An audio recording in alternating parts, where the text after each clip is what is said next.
من المعروف أن على المرأة أن تغطي وجهها، هل هذا حتى في بلاد الكفر حتى ولو كان ذلك يسبب لها المضايقات؟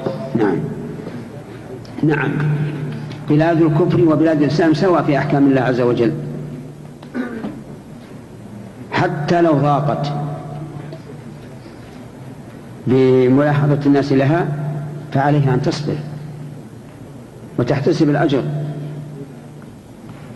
والله سبحانه وتعالى يدافع عن الذين آمنوا.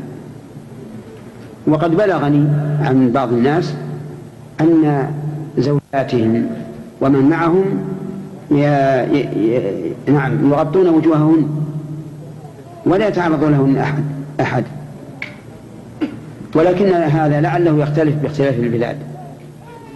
وعلى كل حال فالواجب تطبيق أحكام الله عز وجل في بلاد الكفر وبلاد الإسلام.